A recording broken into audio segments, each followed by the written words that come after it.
Hello. We thank John and Eva for the offertory this morning. My name is AJ Fox. I use they, them pronouns, and I'm the Director of Religious Education here at First UU. Today we are sharing some of our favorite memories of our time here together at the church.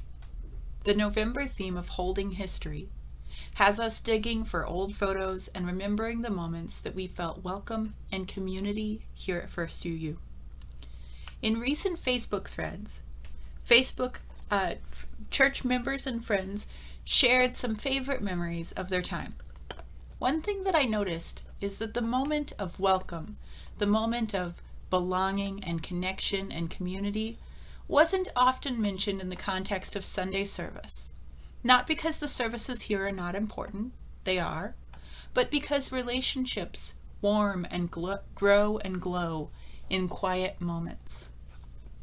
People shared in that thread the moments of choir breakfasts or hours washing windows in the sanctuary during a workday and day-long Friendsgiving celebrations, not just the eating of the turkey together, but the cooking of it. I have similar experiences. This place is built in the small moments. I do remember one moment during a service when I had first come back after graduate school and I was feeling unsure, honestly, if this traditional religious sanctuary with carpet and chairs and fireplaces could hold my spiritual place.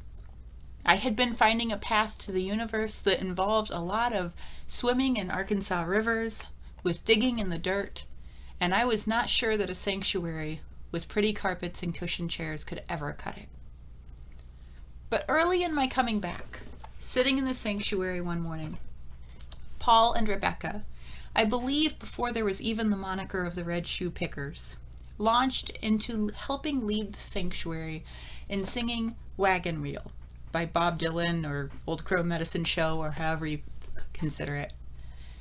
And Wagon Wheel was playing and the whole sanctuary was singing along in the chorus. And I had a moment that I knew that this place might be the place that would be able to bridge between Arkansas River swimming with hound dogs on Sunday mornings and organized religion for my poor, wounded heart.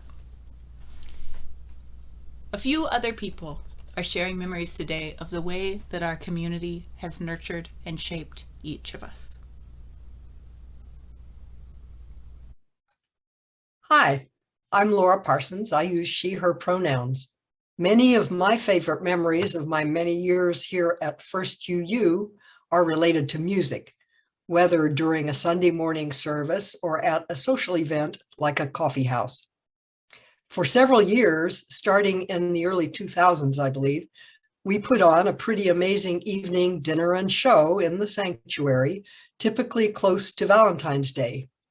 Creative folks could decorate a table to suit the theme, and those who attended could vote for their favorite table. The dinner was usually a sit-down affair prepared on site by a small crew. The entertainment and much of the planning and labor was provided by the choir and friends. Usually that meant love songs, since we were usually at Valentine's Day, and there were quite a variety of them over the years. In 2008, the choir, along with Matthew Mercer and April Wiggs, actually performed Love Shack, if you can believe it, by the B-52s, and there were a few large wigs worn, as I recall. Even more exciting than that, for me, was that in 2011, we got to hear congregation members' own love stories, each followed by a performance of their song, from whatever era it might have been, by soloists or the choir, plus a reprise of Love Shack as the finale to the evening. My own musical background had been mostly classical, with a little 50s and 60s folk music thrown in. Learning pop songs plus a few extra moves here and there was definitely a stretch for me, but great fun. The chance to learn more about others in the congregation and share these memorable evenings made it worth all the extra time and effort we all had to put in to make them happen. Is Eva Riebold, and I use she, her pronouns. Some of my most memorable memories were of the Valentine's parties. We've been so fortunate here at First UU to have a great group of musicians. And some years ago, and for several years, the choir and others would put together musical performances using different themes and different musical eras. This would be under the direction of our choir directors of the time, Paul Ferris, Jim Lewis, and John Prescott. Rebecca and I would do the accompaniment with some help from other instrumentalists. A dinner would be prepared and we would sell tickets. I think everyone enjoyed these shows. I know the performers certainly did. We had great fun putting these shows together and practicing. It was a lot of work. Our choir directors worked overtime as well as did everyone else. Paul and Rebecca would show up every year, even when they lived away from here for a few years. Our choir has been one of the most stable groups in this church, probably because we all like to make music together.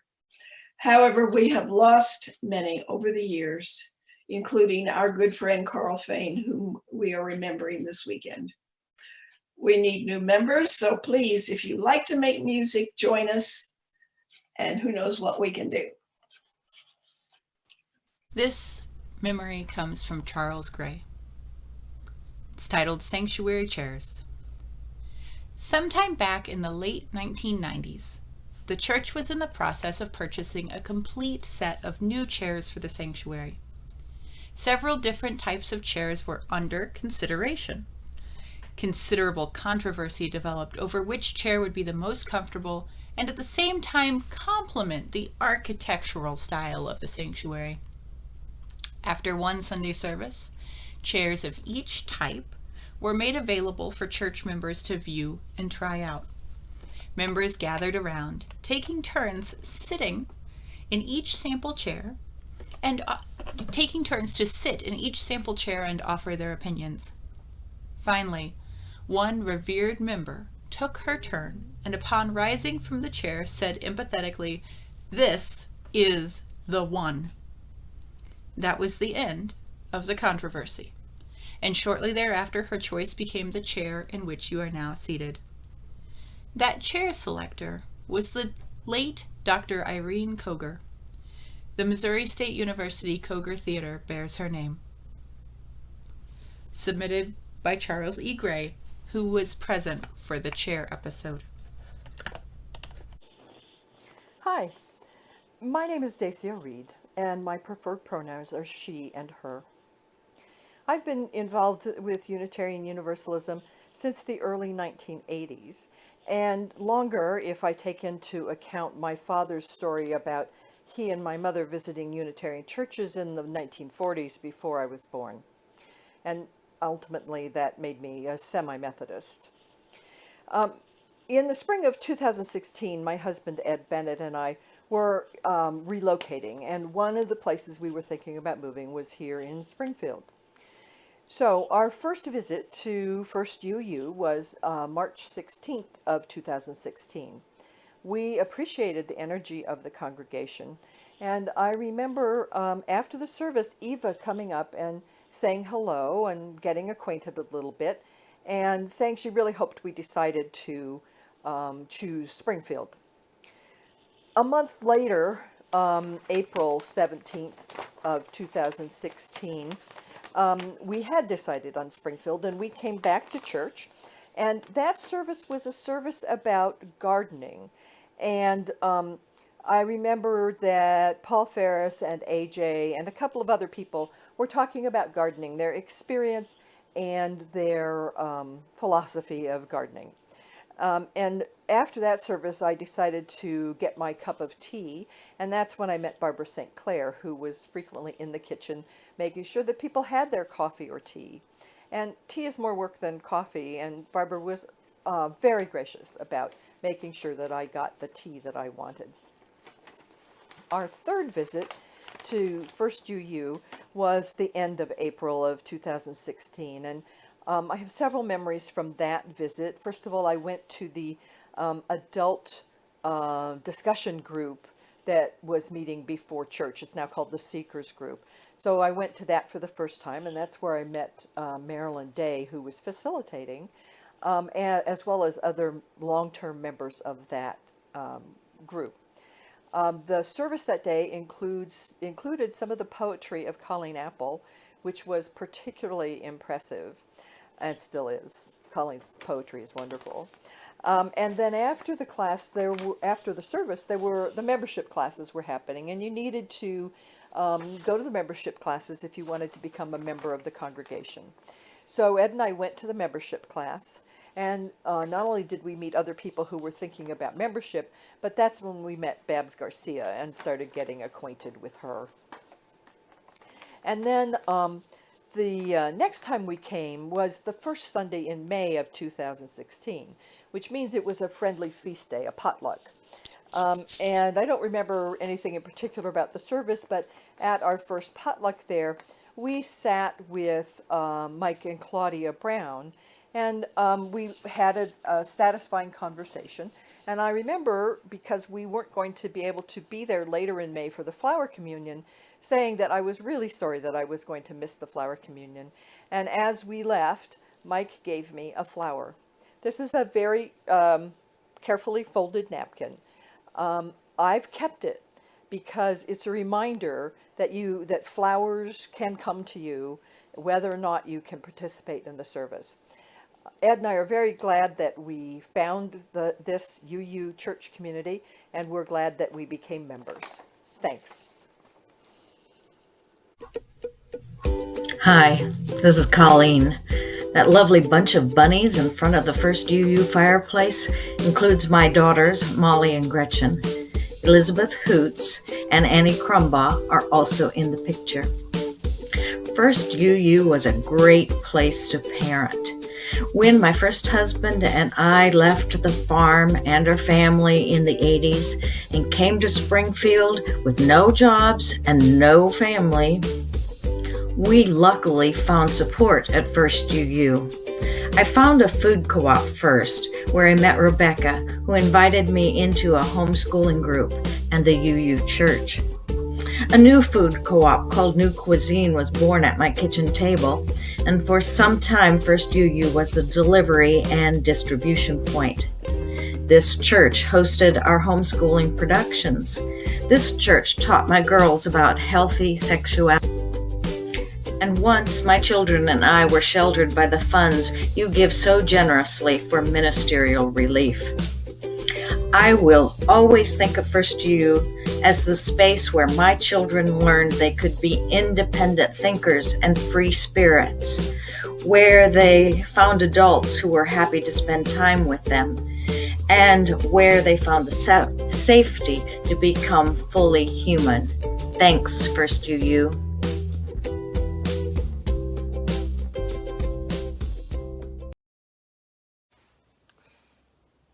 Hey everyone, I'm Rev Michelle. My pronouns are she, her, and I'm the minister here at First Unitarian Universalist Church.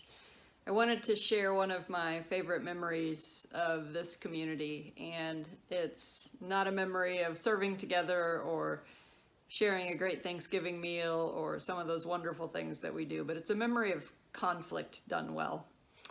I remember one of the first board meetings that I was present at. I was just listening and observing, trying to keep my mouth shut and pay attention to what was going on. And there was a moment in which some tension or some conflict arose.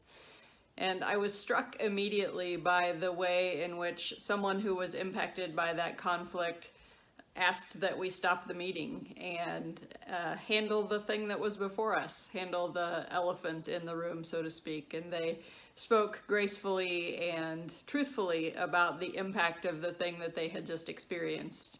And I watched as the person who had said the harmful thing considered carefully what was being said to them, and they listened to the ways that the person was being impacted, even though it wasn't necessarily the intent with which they said the thing. that caused the harm. So I just remember sitting there and watching this whole interaction and being a little anxious about it, and having been in a lot of church spaces where conflict and tension wasn't handled well, and there were big blow-ups and people stomped out of rooms, and I'm sure that's probably happened in this place as well. But I remember in that moment just thinking, who are these people who can deal with conflict when it comes up and be mature about it, and just respond with grace to each other, and really listen to the ways that someone is being harmed, and then to immediately apologize and to make adjustments in their speech or their behavior to make the person who had been harmed feel more comfortable. So I wanted to share that moment as just one of the ways that I was a new person coming into this community and saw that there's something different happening here. And I know that it's hard to get there all the time, but it was a really powerful moment for me that helped me to know that this was a place for me to be right now. So thanks, friends, for being who you are, for being intentional, for being graceful, for being vulnerable in really important times. It really means a lot. And sometimes our fondest memories don't have to be the good times. The hardest Sunday of my time at First UU was November 13th, 2016. It was hard as an organization. It was hard as a person. I was 6 months pregnant, realizing that my child, conceived during the Obama administration with affordable health care for all, was going to be born a week into the Trump presidency. And I was so very worried about what that meant. Everybody in the sanctuary that morning was hurting. And a group of us, including Timmy and Emily and myself, went downstairs with the kids that day, and we made paper candles, and we practiced singing "This Little Light of Mine" with the inclusive UU lyrics, "No Satan's Blowing It Out." And I remember a flash of this moment with Timmy on guitar and the rest of us standing with this circle of kids singing about how we were never going to let anyone blow out our light, that I felt the first time in days since the election some real sense of the possibility of peace and hope. Sometimes it is the way that a community holds the bad moments that can make for the most hopeful memories. And with that, our interlude this morning is "My Life Flows On in Endless Song," performed by the Chancel Choir of First Unitarian Church of Oakland.